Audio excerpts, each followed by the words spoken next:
Okay, so today's topic, we're going to talk about Murphy's Law and how you handle things when things go wrong. Because unless you're that unique business or person who has never had anything go wrong in their life, I want to know about that.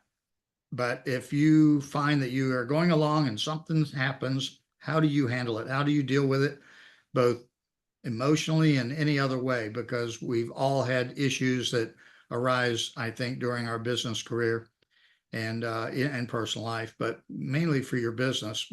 Stuff happens, we know. And so how you deal with it.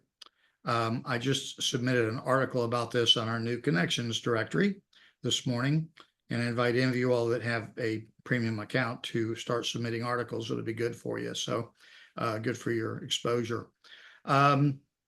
So Murphy's Law, if you don't know what Murphy's Law is, it's basically, what is the saying?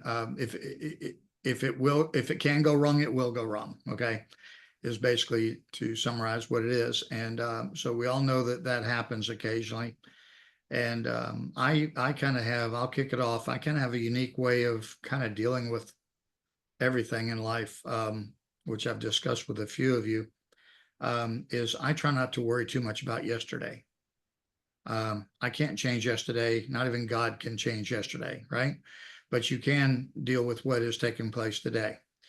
You can learn from yesterday, nothing wrong with that. But I think that if many people dwell on how something bad took place yesterday, last year, or whatever, and they are now living that on a day-to-day basis. And that to me is stinking thinking. I think that you can't move on if you don't move on. And that's my short take of it to get started. This might even be in Matt's wheelhouse really well because he kind of deals with this type of stuff. But anybody that would like to comment on how they deal with Murphy's Law, or when stuff happens, feel free to raise your hand and I'll call on you. Okay, Laura. Yeah, I was just going to say that I agree with you 100%. I mean, you can't change what has already happened. So you let it, to me, it's a lesson learned. You just learn from it and you move on. If you don't learn from it, you're going to keep repeating your same mistake. But yeah, just treat, I don't even look at it as failures. It's just a lesson you learn and you move on. Some people call it failing forward. But yeah, what you can control is now, not what already happened. Yeah, and I agree with you. Get it on the failure thing. When I came up with the name "I Refuse to Fail," I did take a little heat, and I knew I would take some heat because people say it's okay to fail, Carl. No, to me, failure is kind of like final. That's kind of like death. It's okay to fall. It's okay to stumble. It's up, just get up and keep moving. It's okay to pivot. But failure to me is kind of final, and I kind of resist the idea of thinking about people who think it's okay to fail. I think that's a bad attitude. Louise. Well, I'd like to say that one of the authors that I have read, he's now dead, but Terry Goodkind, and he has a saying in all of his books that look to the solution, not the problem. And I've kind of taken that as a philosophy with my business as well.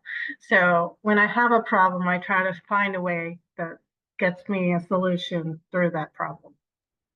That's good. Yep. Michael? Phrase popped into my head that I learned a long time ago from a colleague at work, and she said that expectations are your enemy and flexibility is your friend. And oftentimes I think that when we get into situations where if something can go wrong and we believe it will go wrong, that's expectation that's been set up and we didn't get the expectation met. If we have the mindset of flexibility, then we're able to say, oh, we now get a chance to learn something different. We get a chance to see this from a different perspective. We get that flexibility that help us address whatever went wrong. That's good. I like that. Bill? Yeah, excellent points. I mean, it's pretty hard to not have good ones on this topic. The one thing I've found over the years is that if you look at the stages of grief, which is kind of what happens when what hits the fan, the sooner you can get through the mourning process and get on with the living, the sooner you're going to get to where you wanted to be in the first place. So recognizing that's part of it and just going in spite of it is a good way to get on with it. Good, Bill. I like that. Rob?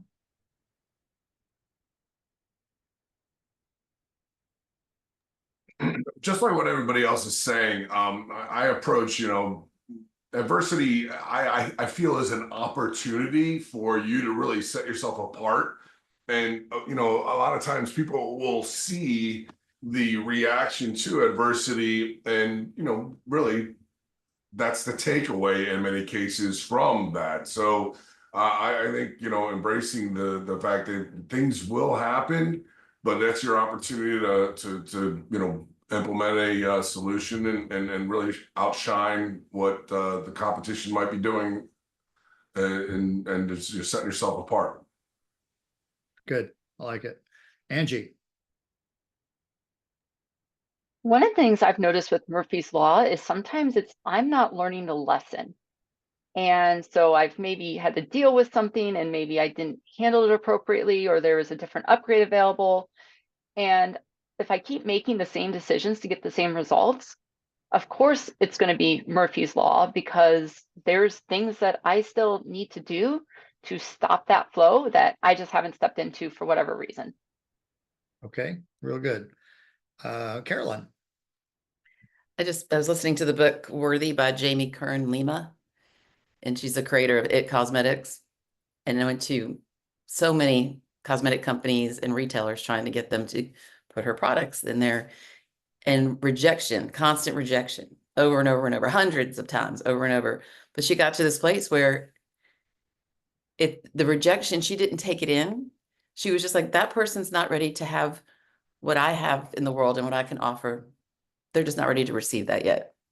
And I don't know, because all of us that are in sales, we definitely deal with our share of, I remember when I first was selling printing for our company, going out and trying to introduce ourselves to people in the community, and going back in my car and crying because it was so rough and it was so hard. I just kind of wish I had that little bit that I learned now at this age back then, is that it's okay. They're just not ready to receive all the great stuff that you offer.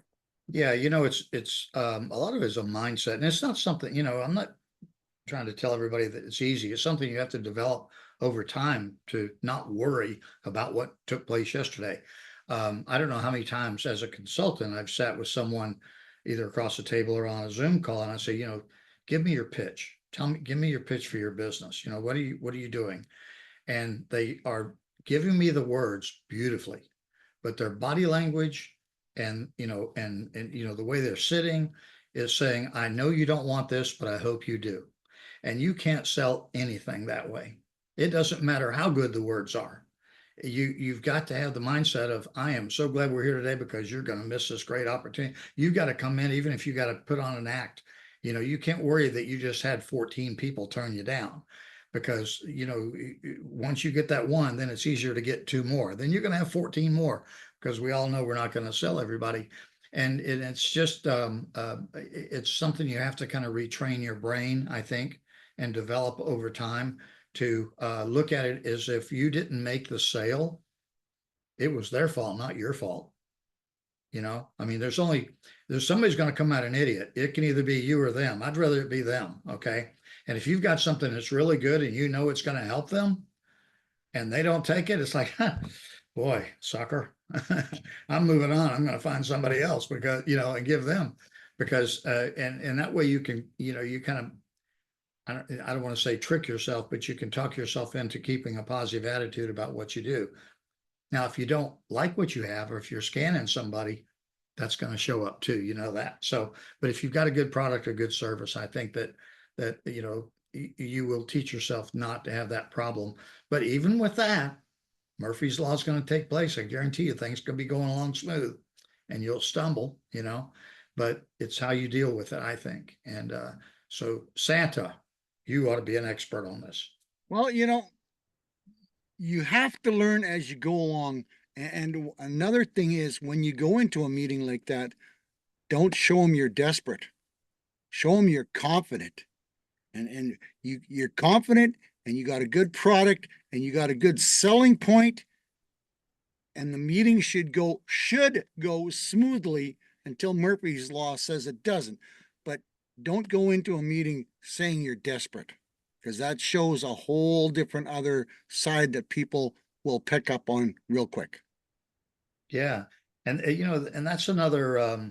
I mean, we could go into another whole subject here on sales and marketing and stuff like that. I can't believe when people, I said, when can we meet? And I say, oh, I can meet you anytime.